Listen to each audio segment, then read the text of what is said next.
I'm Mike Baker, the managing partner of Dent Moses. Thank you for joining us this morning. We're dealing with COVID-19 and all the return to work issues. As a lot of the stay-at-home orders are lifted and been revised, we're all dealing with, as employers, with all the issues of safely returning people to work, putting safeguards into place, accommodating employees. Our format today, we have about 20 or 30 minutes of material. After we run through that, we're going to answer questions, as many as we can. So you see the Q&A button at the bottom of the screen. If you'll post those questions, we'll try to answer those. Next, I'd like to spend a couple of minutes and introduce our panelists. We have Joe Daniel, who's the founder and president of Streamline CXO, which is a full services HR company. As a professional employer organization, Joe works with a lot of companies. Some of them are our clients. I've known Joe a long time. He's also been involved with all of the issues surrounding returning to work as people try and move back, and he works with employers of a lot of different sizes and has a great perspective. I'd also like to introduce Brock Phillips and Mitchell Greggs from Maynard. They're members of the Labor and Employment Group. I've talked to Mitchell several times. I'm sure Mitchell and Brock, their lives have been consumed by COVID for the last couple of months, and sometime the beginning of March. They are also working with a number of employers and very familiar with these issues. So thank you all for joining us. I want to start out and just get some comments from Mitchell, Brock, or Joe. The state issued revised guidelines on May the 8th, which went into effect on May the 11th. I don't know if all employers have read those, but it's probably a good idea to. Any of you want to comment on that? Yeah, I'll start with that. So these, we think, at least create a good roadmap or baseline for how we can show employees that we are at least meeting the minimum standards of what the state requires or is suggesting.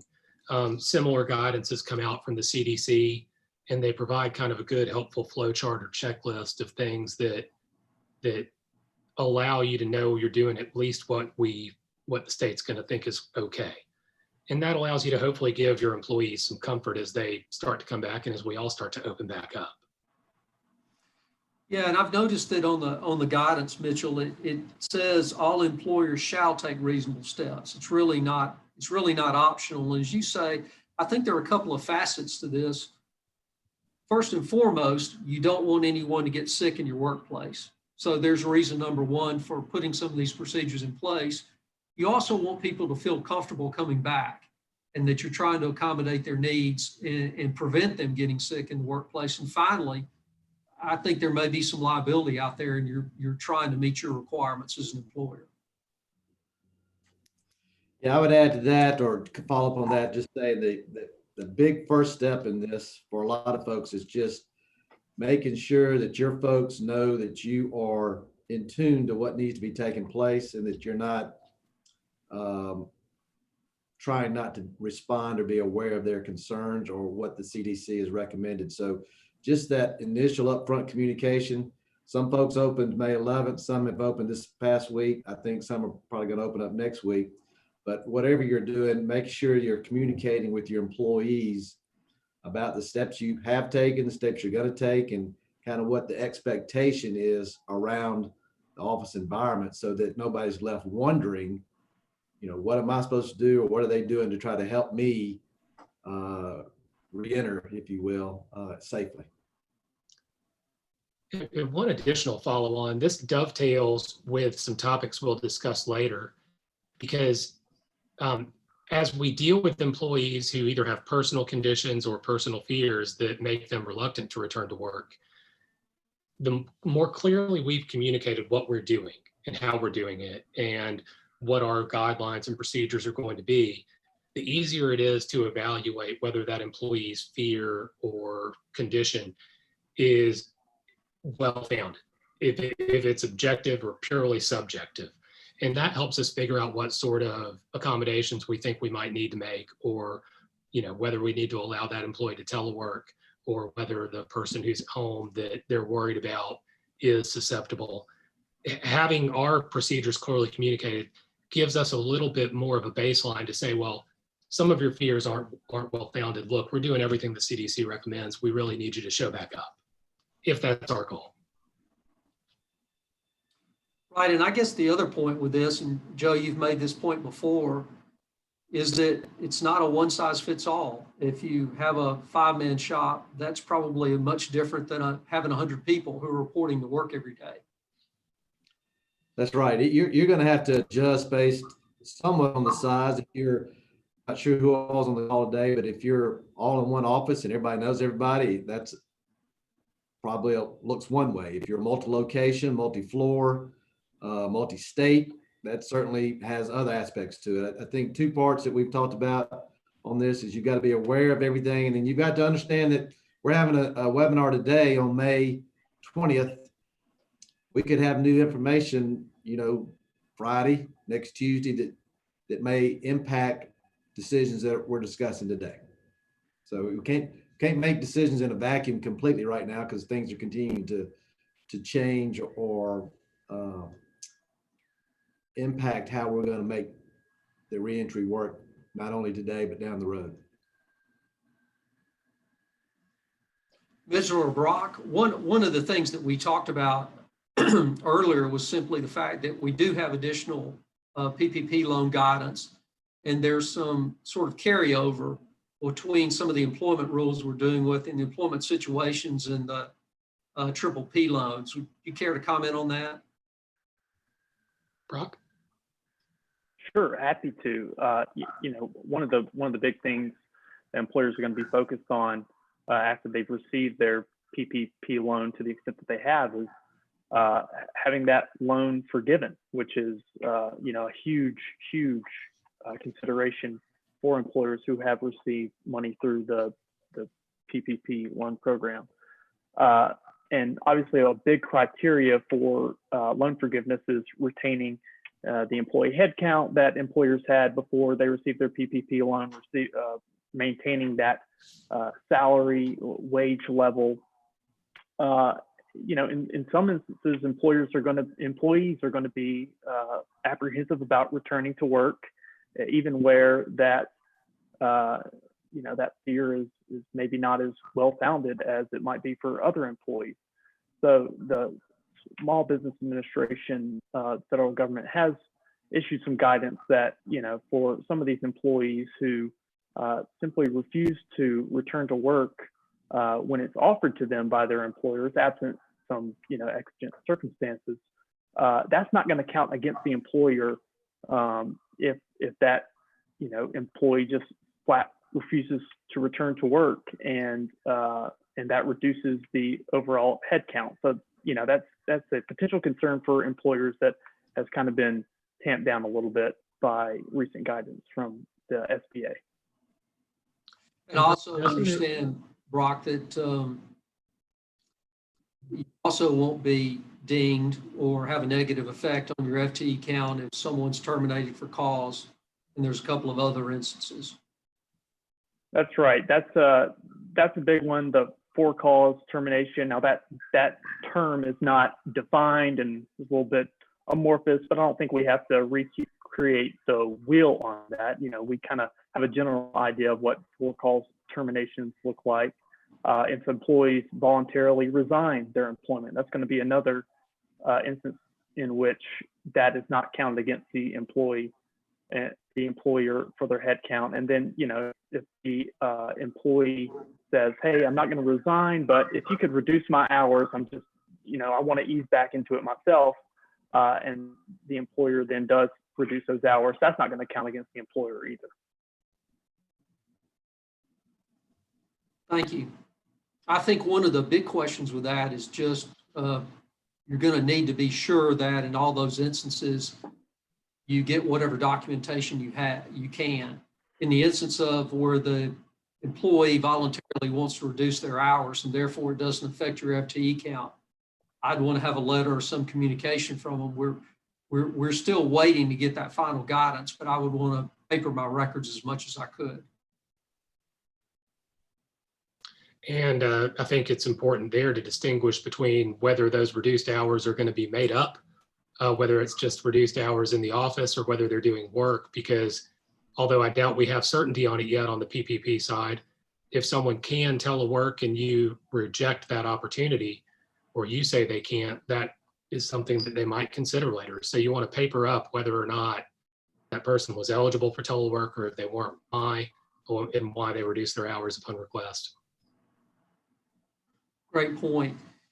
We're going to go into just some return to work issues, and I'll just throw some questions out there that we've been talking about, is how to handle requests to continue to telework.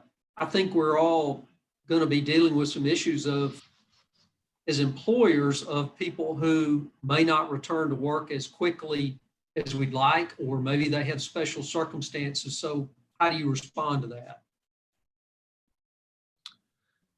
Guys, is it okay if I jump in on that one? Sure. As an initial matter, I want to note that even though telework maybe hasn't been the norm for several industries or offices, all the guidance that we've seen from states and the CDC and the government in general encourages employers trying to find ways to allow telework.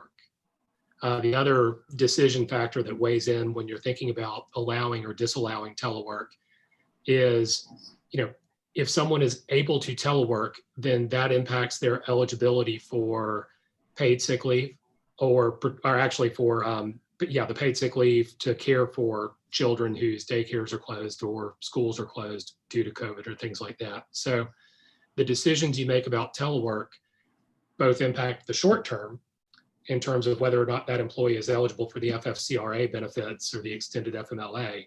It also impacts the long term because it might set precedent for what sort of accommodations you can or can't allow in the future. Or at least if you've always said, no, we need this position in the office, and due to COVID or due to the FFCRA, you now say, well, we're going to let them work from home. It's going to be harder if 2-3 years from now, someone in that same position says, I have a different need that's not COVID related, it's disability related, and I need to be working from home. If you've allowed it now, you might have to allow it in the future, or at least there might be arguments for it. These are uncertain times, but that's something to keep in mind. So all that being said, I think it's okay to push back on employees if you really do need them in the office, but you need to do that in line with what you've allowed them to do during this interim time, and also in line with the guidance from the states and feds saying, we want you to encourage telework where at all possible. Just to follow up to that, and I've had this question, obviously someone who, for example, is a receptionist, maybe that can be accommodated and they can work at home and answer the phone. And we've seen a lot of those circumstances. What if you have someone who wants to work at home and they're just simply not effective? If you have someone who's inexperienced or a new hire, what's the differentiating factor there? Yeah, so I think there are several ways to address that. And our baseline needs to be, number one, telework is still work. Your policies and procedures and your performance expectations and your availability expectations still apply. Now, there may be nuances to that depending on whether they're entitled to take a few hours during the day to homeschool due to a school COVID closure. You might need to allow that under the FFCRA, but in general, when someone is scheduled to be teleworking, it doesn't mean that they're not working. They need to be working, they need to be performing, and you Mike, can expect that of them. Yeah, and Joe, please follow I'll weigh in up. on that a little bit, just from the standpoint of, because we've had this conversation a few times, and a little bit it's just not related to law or to or state orders, anything like that, but just talking about management of employees. In other words, right now in this short-term issue with the existing employees that knew their work and everybody could go home and get things done and be productive, that was one thing. Bringing on new folks, how you train them, different positions at different companies may or may not be able to do that. And so what we've seen and kind of talked about is still that if this position needs to be back at the office, that's needed where you go. The telecommuting part of it was worked for a lot of folks because those employees already knew what they were doing and could go home and could continue that work without a lot of management. But then you get to that point where just because you're telecommuting, as Mitchell said, you still got to manage that employee. If they're not performing the work that they're supposed to be doing, then you're still disciplining them the way that your policies would as if they were sitting in the office. Because obviously, some folks are not productive when they're in their office, and you have to make a decision with that. So if those same folks aren't productive away from the office, you have to make a decision about that.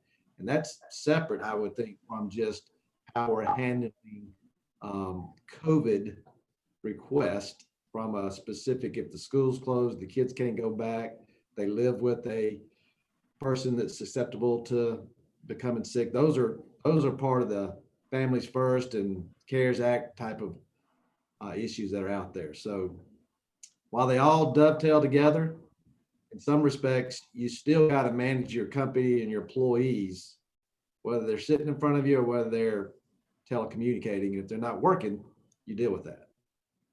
That was a long answer, sorry, but just saying. All these things kind of dovetail in together between your PPP headcount, people trying to maximize the forgiveness of the money. But if you have somebody that doesn't need to be there and you let them go, and you don't use up all your PPP money under the forgiven status, that's not a negative thing, because that money's there just to help you with cash flow. It's not like there's a penalty to you for not using it up. Everybody wants to maximize it, absolutely. But if you let somebody go, you're not penalized for that, but you still might not use up all that money in the 8-week period, given all the other things we've talked about, that it was calculated basically at 11 weeks and all the different things that play into that. So I think everybody just needs to not forget about managing their employees, but be aware that certain situations might require, at least for the next few weeks, somebody to continue to work remotely or have reasons to qualify for the extended family medical leave or those types of things. But once that, Mitchell, what we're talking about, once that's used up, once they've used those 2 weeks or those 8 weeks, if you're a group that's under 50, you're not subject to FMLA, you're back to managing folks the way you need to manage them. That's right. Once they've used those entitlements, you're back to your standard leave policies. Well, I do agree with the fact that people seem to be extraordinarily focused on the PPP forgiveness. And really the point is you need to use normal business practices and manage your business. And if some of that money is not used up, then it just isn't used up. Paying someone who is disruptive and you don't think should be there, which sort of leads into another question. I know I've talked with some of you about this. I'm hearing more and more stories or having conversations with clients who are opening back up, talking to employees about returning to work, and those employees don't want to come back for one reason or another. So let's talk about that and some of the things they need to consider. Yeah, I can jump in here, Mike. Joe and Mitchell both have touched on this, which I think is crucial first step to pretty much any of this analysis. And that's, communicating with your employees and being transparent with them on the front end is going to be a key that unlocks a lot of issues moving forward and kind of can help avoid issues. So, communicating with your employees about the return to work process, getting everyone on the same page, having that unified, we're in it together mentality, and just letting your employees know that you've got their safety in mind. You're going to provide them with a safe workplace. It's safe to return to work because we're taking X, Y, and Z steps. That can go a long way to just quell some of these anxieties that employees might have. Because, we're living in uncertain, weird, unprecedented times. So just some certainty that you can give them to tell them, hey, look, it's safe to come back. That'll go a long way.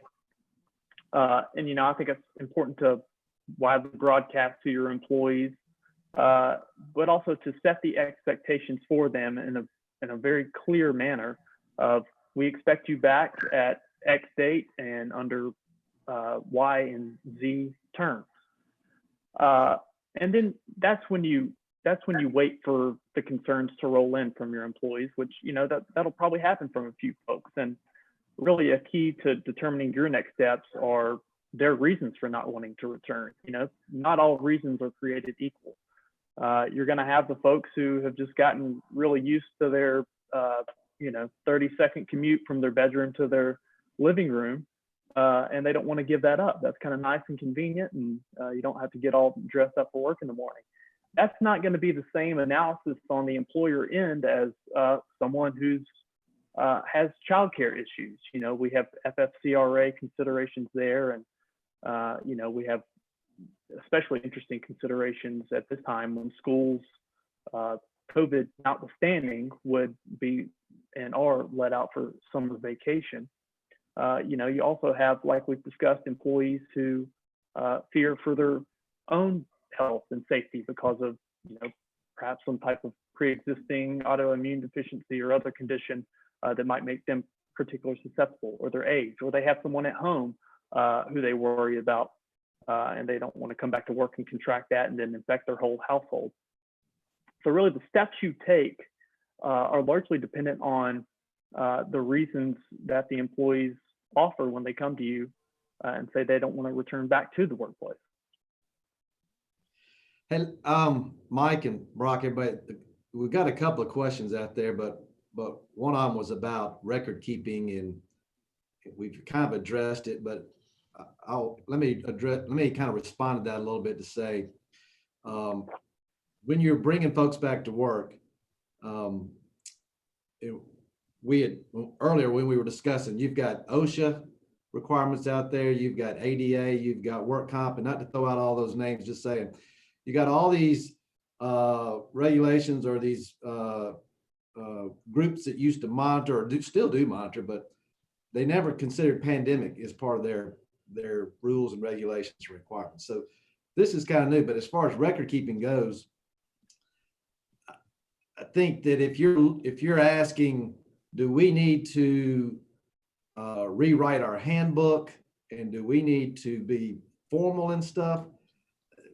I think you need to talk about that with your advisors and kind of look at your situation. If you're talking about, should we create a new checklist or requirements or things that we're doing?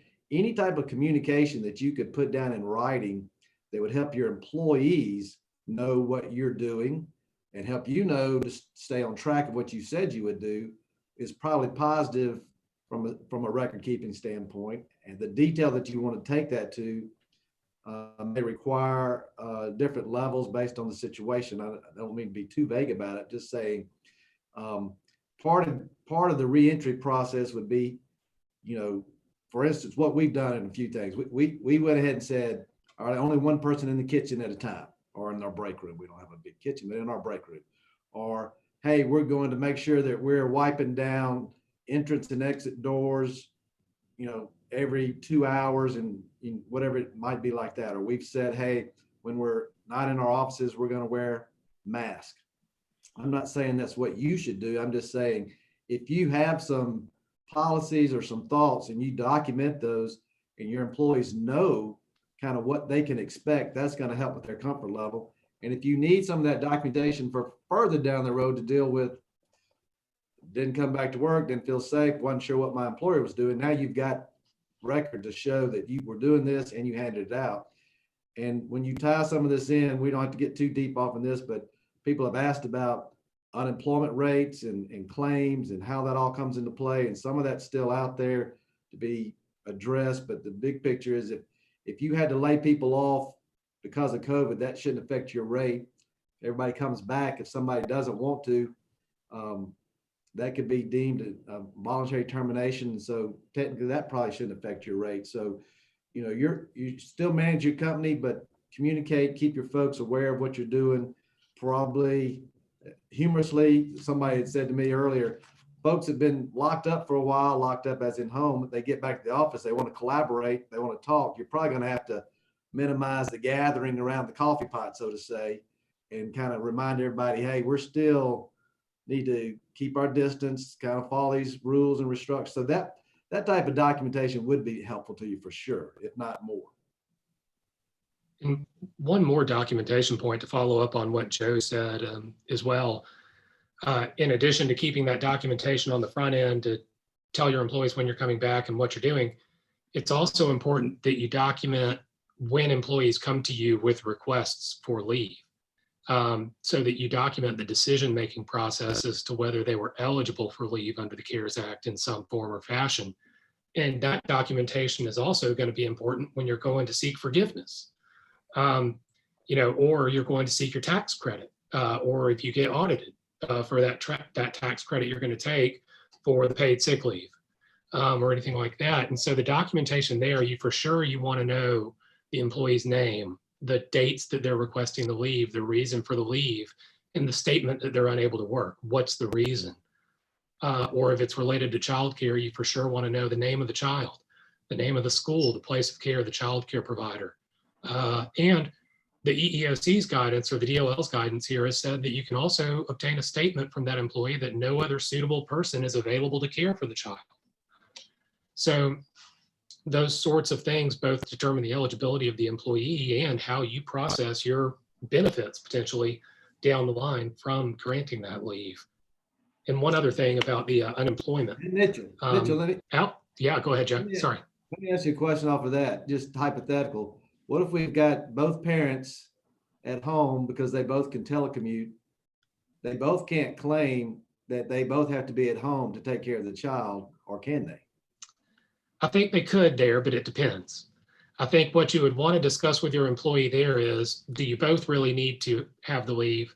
Or is there a schedule that you can work out with your spouse and your spouse's employer that would allow for you to work part of the day, them to work part of the day? In other words, could you take intermittent leave? And if it's for childcare, that would be okay. Also, childcare is getting tough as we get to the summer. Kids' schools are closing for the summer break, not for COVID. But daycares, summer camps, caregivers, other caregivers, people like that, if they are no longer available because of COVID, then that may be a qualifying reason under the CARES Act as well. I would throw out there, and I probably shouldn't act like I'm trying to speak for other employers, but I'll just say it. If you got folks that are being productive and working from home, you're probably good with stuff. If you got somebody that's working the system, taking advantage of you, that's where you get frustrated. And that's where the documentation is going to come into play. That's where the consistency needs to be there. But that's where also you have to continue to manage your company and your employees on a work level, recognizing certain situations is going to need to be addressed. But if somebody's just not performing, then back to what we said earlier, then you deal with that the way you normally would, whether they're in the office or out of the office, or whether this was last May when we weren't dealing with COVID-19. Well, I would say too that, Joe, and you've probably seen some of this, and Mitchell, you and Brock as well, I'm talking to employers who are saying that they're having a difficult time separating that all out, and that they have employees who are receiving $275 a week from Alabama, an additional $600 from the federal government. And maybe for some employees, that's either fine with them or it's more than they were making. And we're seeing, and I'm hearing of a lot of instances of where people are recalling workers to come back and they're refusing to come back.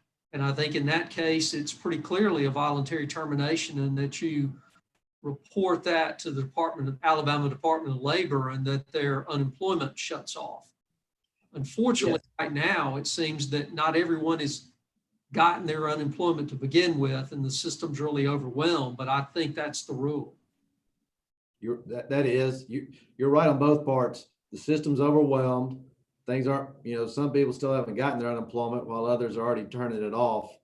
But to your point, if you have the work and they don't come back, that's basically a voluntary termination.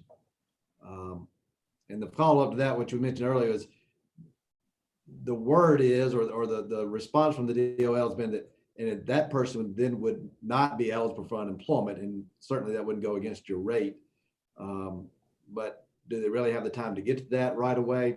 Who knows? The $600 kicker, as we've talked about, goes away June 30th. So as we keep moving along through this process, that window of that decision is getting shorter and shorter for some folks. But it certainly has already come into play with a few that have said, hey, I'm fine with the money I'm getting here, I'm not coming back. And Brock will remind me if I've misremembered, and y'all both hit on this, but the employer has an affirmative obligation to report that refusal to return to work to the Alabama Department of Labor. It's not even the normal process. If an employee refuses to return and there's work available and the office is open or the line's open, then the employer's got to report that.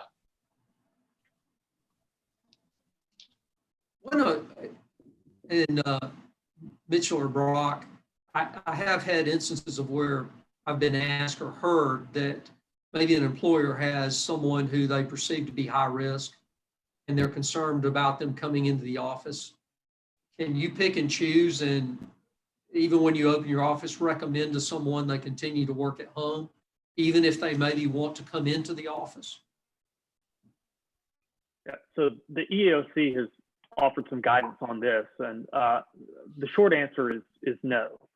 And this is one where common sense might betray you a little bit, because we hear, on TV, reading the newspapers, that what the CDC is telling us on a day in and day out basis, and that's that there are certain people who are simply at a higher risk from COVID-19 than others. People of older age, people with some pre-existing conditions that can exacerbate the COVID symptoms. So, it might make sense to you to just say, hey, look, I know that I have employees who are at high risk. I want to be the good guy and work with them and identify them and help them and tell them, hey, don't come back to work. The problem with that is these high risk characteristics that overlap a lot with protected traits under federal and state and local laws. So to the extent you're picking and choosing employees based on their older age or based on their potential disability status, that's treating disabled employees and treating older employees differently than you are your younger or your non-disabled employee workforce population, which is gonna raise some troubles and potentially give rise to some discrimination claims. So, even though it seems like maybe the right thing to do from a common sense perspective, the EEOC has offered that guidance, and that's probably not the best thing to do, which kind of highlights something that a few of us have said already, is really your role as the employer is just kind of set out your expectations, your guidelines, and invite employees to come to you if they have specific concerns related to a circumstance or condition that they might have. Thanks. We're at about 33 minutes in. Is there any, Mitchell, Joe, or Brock, is there anything else that we haven't touched on that you feel we should cover? I think we're going to hit some of the things that we had maybe talked about covering during the questions. Okay. Yeah, there's a couple of questions out there that ask kind of things we've addressed a little bit, but might want to clarify. Okay, one thing I will do before we get into the questions, I've had several people ask me what we're doing, and I'll tell you that under the guise of it's what we decided to do, not that it's recommended or it's simply what we thought made sense for us. One of my partners, Cindy Bryan, did a great job of reaching out to some of the other firms in our professional organization and just looking at what made sense for us. And it starts with, we have notices on all the doors. Our office is closed to outside visitors currently, but for employees, there's a scan code on the door. You scan that in on your phone, it puts up a series of questions that you don't have symptoms, you've taken your temperature, all of those issues. We decided to handle that way, in that we did not want to take employees' temperatures, and plus we have people coming and going. Inside the office, we're doing regular cleanings.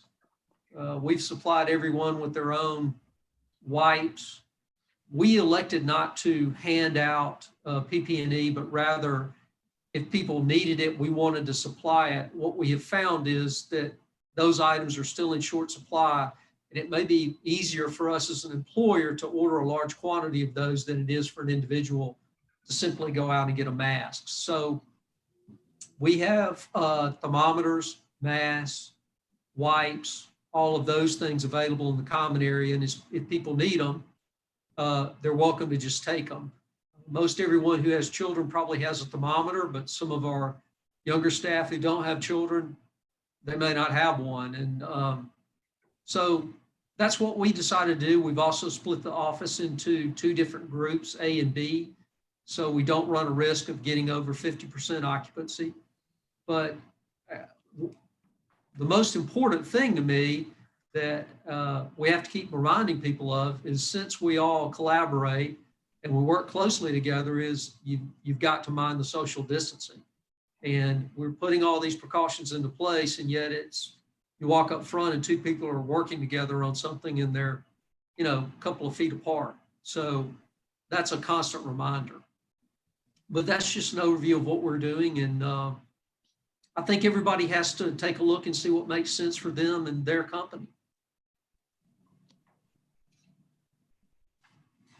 Let's see, we want to take a look and answer some of these questions.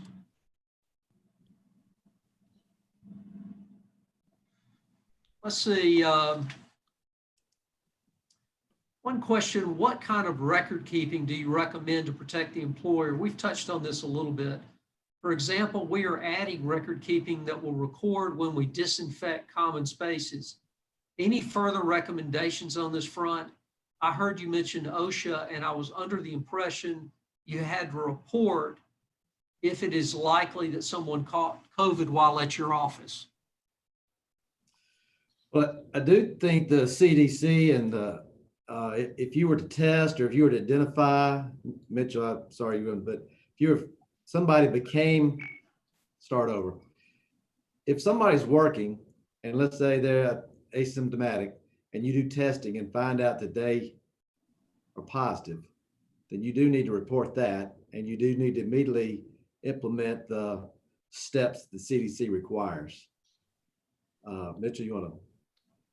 I would say from an OSHA standpoint, they've issued some enforcement guidance that might relax the determination requirements that the employer has to go through. And so this is something I always have to refresh myself on, and I looked it up earlier.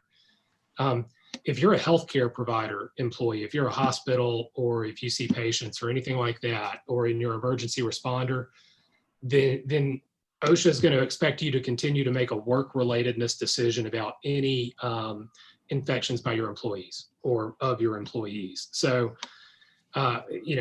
if one of your employees tests positive because you work in healthcare, it's probably more likely than not that they got it at the workplace. So you're going to need to do an investigation and figure out if that's reportable or not, or if there's something clear that says it's not, if their wife or husband or partner, whatever, was positive, and you can think they might have gotten it from there. As for non-emergency response organizations or healthcare industry employers, you're going to be excused from doing that sort of work-relatedness determination if there, or unless there's objective evidence that it might be work-related. So for example, if you have a cluster in your office, or if the evidence leads you to believe that it might be the case that they got it at work because of some prior infections that, even if it wasn't a large number. And you're going to have to look at kind of the overall evidence as well to see, do the circumstances make us think that this employee got it at work? And if so, then we need to look more carefully at whether we can determine that they did or not. Then we determine if it's reportable. Well, Mitchell, what would we do? If we're a really big company and somebody tests positive, doesn't come back to work, maybe that goes a little unnoticed. But if we're 10 people, somebody tests positive, doesn't come back, everybody says, "Hey, where's Joe?" What do we? Yeah, that is a tough question, right? Because you don't want to betray Joe's personal medical information to the rest of the office. ADA laws, you got all that stuff. But you're small. So this is one of those tough questions that we think the simplest answer is the best. You do want to be open and forthcoming with both Joe and the rest of your employees, but you don't necessarily want to mention Joe's name, even though knowledge of Joe is going to be avoidable or unavoidable in that circumstance. I think you let him take the leave he needs. You communicate with the other employees what you're doing to clean, sterilize, and what steps are being taken without necessarily saying it's him, even though they'll know it's him. You do so in the best way you can. And then you address people's concerns as they arise individually. If what that means is sending the department home for a day and doing a deep scrub, deep clean, so that people might feel comfortable coming back the next day, except for Joe, who's going to be doing his quarantine under state orders and all that, that's okay. So you got HIPAA, ADA, and then you just got kind of the common sense aspect of it. It says, we're not going to say it was Joe, but if there was 10 here yesterday and only 9 today, we know who it is. And if we're cleaning, and it, to your point, it's going to be somewhat obvious, but we're still going to comply with privacies and things like that. Right. And we'll encourage others to, especially outside the workplace. The employees are going to know, we're going to encourage them not to, talk too much about it outside the workplace to the extent they can avoid it. Should we have some type of, when we're talking about record keeping and keeping up with stuff, to what extent could an employer request their employees not to communicate things like this via social media? Wow, that's tough. I'm almost tempted to hand this one off to Brock for the real firepower. Yeah, I mean, I think that's perfectly fine and advisable to tell people to keep stuff in house. Their social media brings up another at least hour-long webinar worth of material that we could get into that we can avoid. But I think it's about getting people on board and understanding. Look, we don't have to broadcast this, put this out there. Let's all respect Joe's privacy here, and crossing difficult bridges when you get to them. But as a general matter, just kind of having that mutual understanding on the front end, for an employer without identifying anybody, perhaps before any issue arises in the first place, it's just to say, hey, look, this is kind of the situation we're dealing with. People could come down with this. Let's all keep whatever happens in house here, without identifying a specific instance. Employees do not tweet, Facebook, Instagram about this, but more of a general kind of pseudo policy that lays out some expectations for employees. Let's take another question. I'm getting a few questions on that are sort of outside the scope on PPP loans and the FTE calculations that don't relate to employment issues. We're going to have another webinar on that next week and take a deeper dive. So I'm going to stick with the employment-related questions.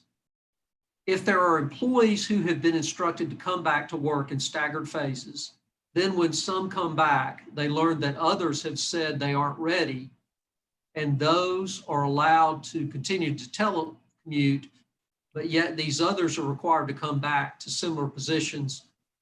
How can this be handled in an equitable fashion? So I guess to summarize that, you're letting some people telecommute who aren't comfortable or who have other issues, yet some others have returned to work.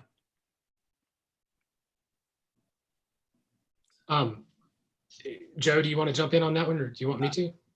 Go ahead. I'm just saying that was a little bit of what we were addressing earlier, that you just got to look at it case by case.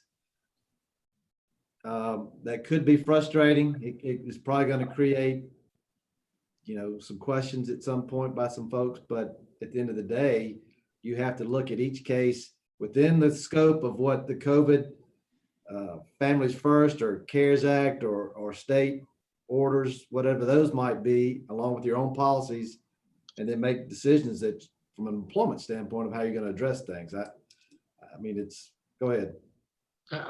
I agree. Let's not forget the other employment red flags here as well. I mean, if we have kind of apples to apples comparisons of employees here, then, and we're true, and it's easy for us to say that we need one employee in the desk and the other, due to their personal circumstances, it's okay for them to be at home. We can require that. I'd like for us to have a good reason, but if we have some of those protected classes involved that might differ in those decisions, let's make sure we pause and and think about the reasons why we say these similar positions can't be treated similarly. Would if it be it's right. fair to say this, Mitchell, and just for the employers out there, you should know whether the work that you have for that person to do can be done remotely or not. And if it can't be done remotely, which there's certain businesses and entities that's an absolute obvious thing, and those are the ones that are probably hurting more from the standpoint of being shut down or lost revenue. Service industries, you got disaster recovery plan, everybody picked up their laptop and went home and work continues. That's an easier conversation. And if somebody needs to telecommute a little bit longer, that's where we talked about today's May 20th. What do we do July 20th? We'll evaluate later. But if you've got a job that requires them to be there and they're trying to say, well, why do I have to come because somebody else doesn't? If that's their job, you got to address it from that standpoint. If the job can be done remotely, then you've got options as an employer. I agree with that. I would also say that might be an opportunity to look at how similar are those positions, how interchangeable are those positions, and can you maybe implement some schedule that those several employees would agree to where they kind of flex who's in the office on different weeks and who's working remotely, and maybe that can provide you the same coverage that you had before. It's okay to be creative about things like that and try to make sure that you're giving the same consideration to everybody the best you can. Let me keep on that. There's a chat question that came in that is similar to that in my world or my thinking, where they're saying, hey, if I've got a small company and I've got employees who have childcare issues or other COVID related reasons to work remotely, how do I address that? What am I legally required to do? And we touched on this a little bit briefly, but in April and May, there were childcare issues because school was closed. But as we get into summertime, then you already had a plan, I guess, for childcare, or maybe should have. And how do you address the differences in childcare issues now and then, and starting back up in August, if you will, from those? Brock, I see that question also, and Joe, that question also had a applicability question in it, I think, as well. Is the FFCRA and the CARES Act, how do I deal with that if I'm a small company of less than 15 employees? Right. So I think both of those are very timely. Brock, do you want to jump in on those? Yeah, let's take those in turn. I guess the applicability question is, so to speak, kind of a good news, bad news thing, because the example this person threw out is an employer with 15 or fewer employees, really small employer who's not used to the applicability of these federal leave laws. The quote unquote bad news there is that, the FFCRA, for whatever reason, Congress made the decision to apply that to employers with fewer than 500 employees. That doesn't have a minimum of 15 or 50 or other numbers we're used to. It covers all the small folks. Now, the flip side of that is this is 100% funded by the government, all about in a roundabout way. Every dollar you pay out for FFCRA benefits, you can get back through tax credits. Now, that's why documentation, which we touched on earlier, is so important, because you do need the specified documentation in order to get tax credits for those FFCRA benefits that you pay out to your employees. But that money can come back and in pretty short order, because it's not money that you're paying to the government and then getting back months down the line in a refund. That's just money that you can hang on to so long as you have that documentation to back it up. Hey, Brock, now, would you also talk about the small business exception and what the 50 employees or less, that it's not automatic? That's right. There is, the DOL has come out with guidance for possible exceptions for employers, who have fewer than 50 employees. So there is potential for smaller employers to be exempted from all these requirements. Now, that's not automatic. If you have fewer than 50 employers, this doesn't apply to you there are some showings that are kind of mapped out in DOL guidance that we're happy to discuss with people offline of what that looks like. But if it's going to be particularly onerous to your business or other specified reasons, this doesn't necessarily apply to small businesses, though you do have to jump through a few hoops to get that exemption. And then to talk about the school as well, which Joe brought up. Brock, do you want me to speak to that? I'm happy to, but yeah, go either ahead. way, we can kind of tag team this one. We talked about this a little bit. It just gets tricky. It really does, because it was kind of an easier analysis in March and April, even a few weeks ago, early in May, when kids weren't in school because schools were shut down because of COVID-19 related reasons. Now that's not really the case anymore. Now school's out for summer. It's not because of COVID, it's because it's the end of May. And now what does that analysis look like? Well, that's not the end of the analysis. And the analysis from there on out kind of requires just borderline intrusive, questions into, well, what do you do with your kids usually? What did they do last year? Did they go to summer camp? How did you care for them when you were at work from mid-May to mid-August? So it's really going to be fact specific. It's going to look at, if they had childcare during that time, is that childcare available? How long is that childcare unavailable? Do they go to summer camp? Is that open?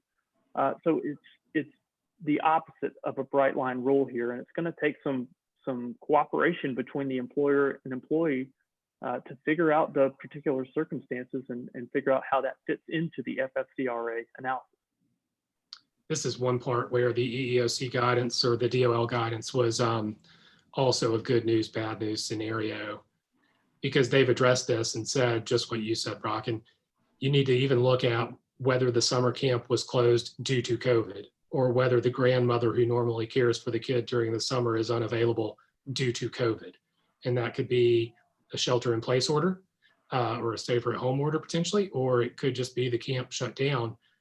And they do say, though, that of course you still can monitor and deny leave for if an employee commits fraud or lies when they're requesting the reason. And the example they give is if an employee requests childcare leave for childcare related reasons and doesn't have a child, which is less than helpful. But we do have to look at why those places were closed down or unavailable during the summer. Well, unfortunately, in the end, you're left with a lot of this is not as clear cut as you would like. And because of the situation, you're just going to have to use your judgment. And if you think that you have a problem employee or running into a problem situation, they need to consult you guys and just talk it through and make sure you're doing everything you can to protect yourself.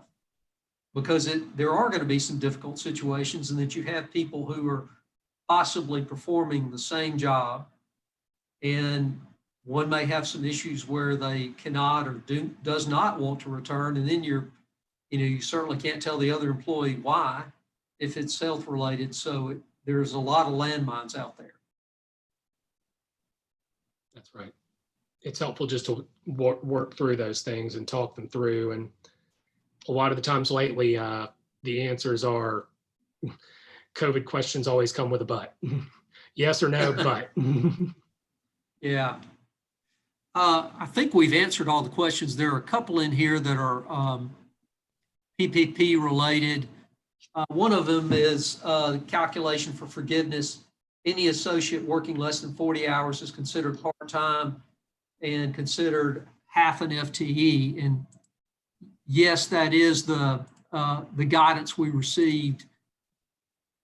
However, I don't think that that's complete, and there may be some additional guidance coming on that. But obviously you can use that simplified safe harbor or simplified method rather of counting part-time employees as 0.5 or half an FTE, or you can go step through the calculation and look at their actual hours.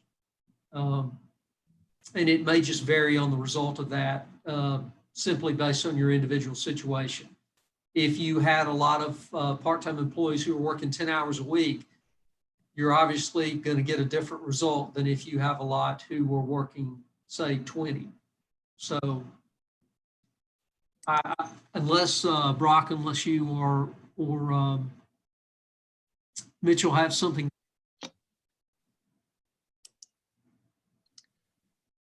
See, I'm trying to cut this chat off.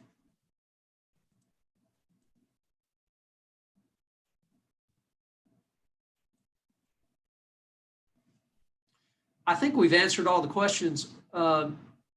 Mitchell or Brock, do you have anything else to add? Brock, anything from you?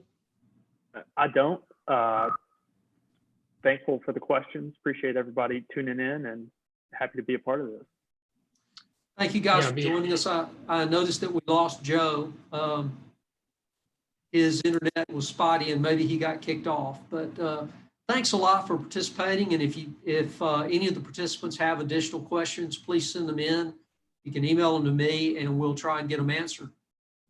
Thank you for participating. Same here. Thanks, everybody. Thanks.